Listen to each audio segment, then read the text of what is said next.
لاہور کی ایک پرسکون شام تھی جب سورج کی آخری کرنیں شاہی قلعے کی دیواروں سے ٹکرا کر سنہری رنگ بکھیر رہی تھیں۔ خرم، جو ایک پرجوش نوجوان اور تاریخ کا دلدادہ تھا، قلعے کے ایک ایسے حصے میں موجود تھا جہاں عام طور پر سیاحوں کا گزر کم ہی ہوتا تھا۔ وہ پرانی عمارتوں کے پتھروں میں چھپی کہانیاں تلاش کرنے کا عادی تھا۔ اسے کیا معلوم تھا کہ آج کی یہ مہم جوئی اس کی زندگی کا رخ ہمیشہ کے لیے بدل دے گی۔ قلعے کے ایک بوسیدہ تہخانے کی سیڑھیاں اترتے ہوئے خرم کی نظر ایک چھوٹی سی طاق پر پڑی، جہاں دھول میں اٹی ہوئی ایک عجیب و غریب دھاتی چیز رکھی تھی۔ اس نے اسے اٹھایا اور اپنی قمیض سے صاف کیا تو اس کی آنکھیں حیرت سے پھیل گئیں۔ وہ پیتل کی بنی ہوئی ایک قدیم گھڑی تھی، جس پر عجیب و غریب نقش و نگار بنے ہوئے تھے اور اس کے گرد باریک حروف میں کوئی پرانی زبان لکھی تھی۔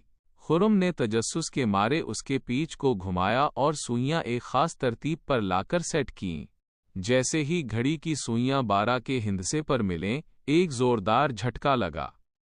خرم کو محسوس ہوا جیسے زمین اس کے پیروں تلے سے نکل گئی ہو اور فضا میں ایک عجیب سی لہر پیدا ہوئی۔ اس کی آنکھوں کے سامنے اندھیرا چھا گیا، اور جب چند لمحوں بعد اس نے آنکھیں کھولیں تو وہ دنگ رہ گیا۔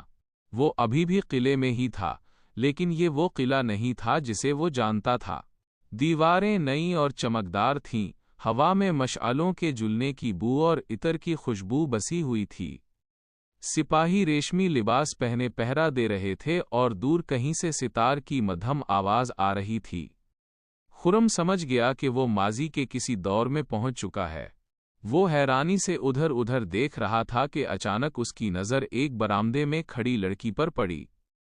وہ سفید ریشمی لباس میں ملبوس تھی، اس کی آنکھیں جھیل کی طرح گہری اور چہرے پر ایک ایسی معصومیت تھی جو خرم نے کبھی نہیں دیکھی تھی۔ وہ سمیرا تھی، اس دور کی ایک شہزادی یا شاید کسی بڑے عہدیدار کی بیٹی۔ خرم اسے دیکھتا ہی رہ گیا، اسے لگا جیسے وقت تھم گیا ہو۔ سمیرا نے جب ایک اجنبی کو جدید لباس میں دیکھا تو پہلے تو وہ ڈر گئی، لیکن خرم کی آنکھوں میں موجود حیرت اور سچائی دیکھ کر اس نے شور نہیں مچایا۔ خرم نے بڑی مشکل سے ہمت جمع کی اور اس کے قریب جا کر اپنا تعارف کرایا۔ سمیرا اس کے بولنے کے انداز اور اس کے لباس سے بہت متاثر ہوئی، اگرچہ اسے خرم کی باتیں ایک خواب کی طرح لگ رہی تھیں۔ آنے والے کئی دنوں تک خرم اس جادوئی گھڑی کے ذریعے بار بار اس پرانے دور میں جانے لگا۔ وہ اور سمیرا قلعے کے باغوں میں گھنٹوں ٹہلتے اور ایک دوسرے سے باتیں کرتے۔ خرم اسے اپنے دور کی ٹیکنالوجی، موبائل فون، بلند و بالا عمارتوں اور مشینوں کے بارے میں بتاتا، جو سمیرا کے لیے کسی جادوئی کہانی سے کم نہ تھیں۔ دوسری طرف سمیرا اسے اس دور کی سادگی، خالص جذبوں اور تہذیب سے روشناس کراتی۔ خرم اکثر اپنے دور کی چیزوں کا موازنہ سمیرا کے دور سے کرتا۔ وہ دیکھتا کہ جہاں اس کے اپنے زمانے میں ہر طرف افراتفری، شور اور مصنوعی پن ہے، وہاں سمیرا کے دور میں خاموشی، سکون اور قدرتی خوبصورتی ہے۔ وہاں کے لوگ گھڑی کی سوئیوں کے غلام نہیں تھے، بلکہ وہ وقت کو جیتے تھے۔ کھانا خالص تھا، رشتے مضبوط تھے اور بات چیت میں وہ مٹھاس تھی جو اب ناپید ہو چکی تھی۔ خرم کو سمیرا سے محبت ہو گئی تھی۔ وہ اسے اپنے دور کی چاکلیٹ لا کر دیتا یا کبھی کوئی چھوٹی سی LED لائٹ دکھاتا تو سمیرا کی آنکھیں حیرت سے چمک اٹھتیں۔ سمیرا اسے اس دور کے ہاتھ سے بنے ہوئے کھانے کھلاتی اور اسے وہ پرانی روایتیں دکھاتی جو کتابوں میں بھی نہیں ملتی تھیں۔ خرم کو محسوس ہوا کہ سمیرا کے ساتھ گزارا ہوا ہر لمحہ اس کی زندگی کا سب سے قیمتی سرمایہ ہے۔ ایک دن سمیرا نے اسے قلعے کے اس حصے میں لے جا کر وہ پرانے فن پارے دکھائے جو خرم نے اپنے دور میں ٹوٹے پھوٹے دیکھے تھے۔ اسے یقین نہیں آ رہا تھا کہ جو چیزیں وہ صرف عجائب گھروں میں دیکھتا تھا، آج وہ انہیں اپنی اصل حالت میں دیکھ رہا ہے۔ اس نے محسوس کیا کہ ٹیکنالوجی نے انسان کو سہولتیں تو دی ہیں، لیکن اس سے وہ سکون چھین لیا ہے جو اس قدیم دور کے لوگوں کا خاصا تھا۔ لیکن خرم جانتا تھا کہ وہ اس دور کا حصہ نہیں ہے۔ ہر بار جب وہ واپس اپنے دور میں آتا، اسے ایک عجیب سی اداسی گھیر لیتی۔ اسے لاہور کی ٹریفک اور موبائل کی گھنٹیاں زہر لگنے لگتی تھیں۔ اس کا دل سمیرا کے پاس قلعے کی ان پرانی دیواروں میں ہی رہ جاتا تھا۔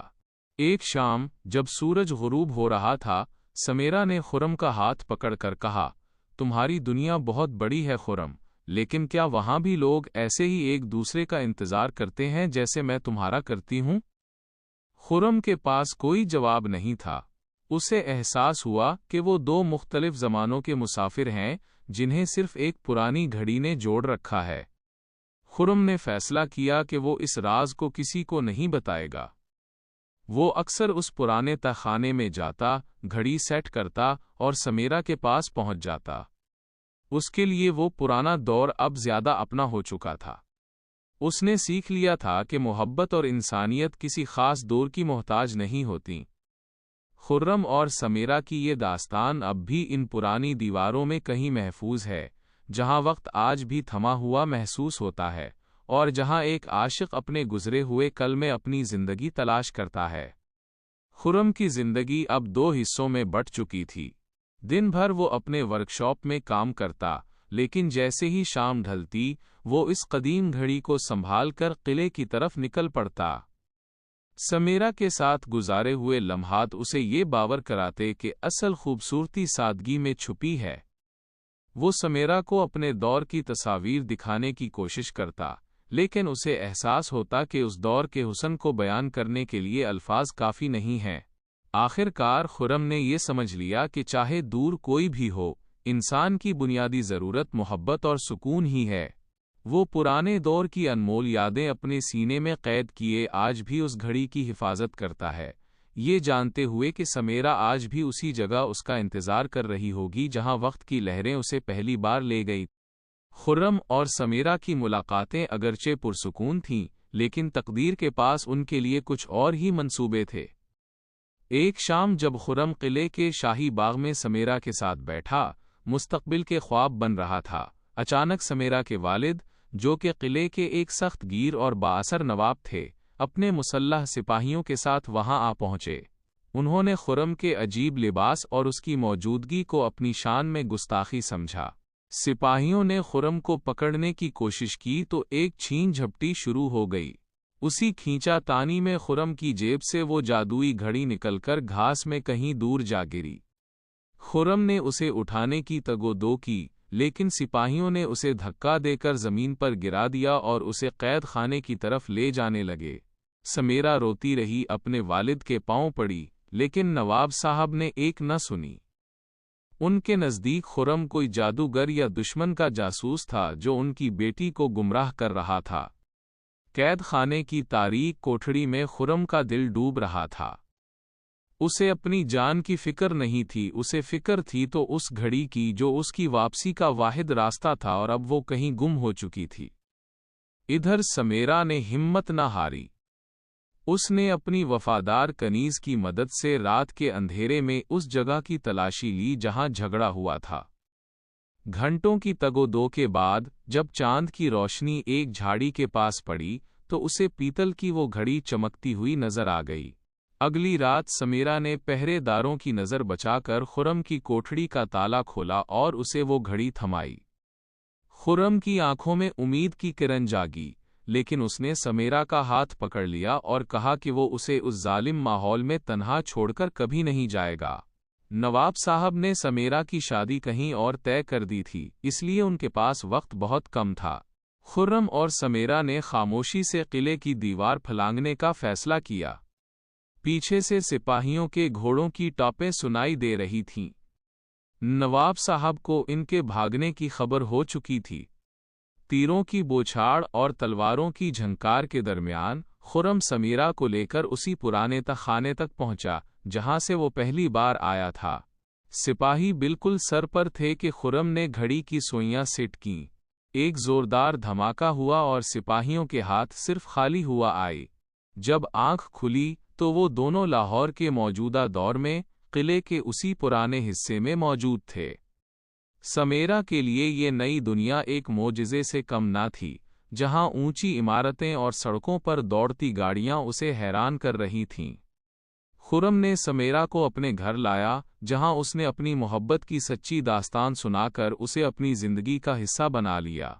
دونوں کی شادی دھوم دھام سے ہوئی اور سمیرا اس نئے دور کی رنگینیوں میں آہستہ آہستہ ڈھل گئی۔ وقت گزرتا گیا اور ان کے گھر بچوں کی رونق لگی۔ خرم نے وہ گھڑی ایک لکڑی کے خوبصورت ڈبے میں بند کر کے محفوظ کر دی تھی۔ ایک دن جب ان کا بیٹا ارمان اور بیٹیاں فلک اور مناہل سٹور روم میں صفائی کر رہے تھے تو ان کے ہاتھ وہ پراسرار ڈبہ لگ گیا۔ جیسے ہی ارمان نے اس گھڑی کے پیچ کو چھوا، سوئیاں خود بخود گھومنے لگیں۔ خرم اور سمیرا نے کمرے میں داخل ہوتے ہی یہ منظر دیکھا تو ان کے چہروں پر ایک مسکراہٹ آ گئی۔ وہ جانتے تھے کہ یہ گھڑی اب صرف ایک مشین نہیں بلکہ ان کی نسلوں کا وہ ورثہ ہے جو انہیں ان کی جڑوں سے جوڑے رکھے گی۔ یہ گھڑی اب ایک نسل سے دوسری نسل میں منتقل ہو رہی تھی، جو اس بات کی علامت تھی کہ سچی محبت وقت اور زمانوں کی قید سے آزاد ہوتی ہے۔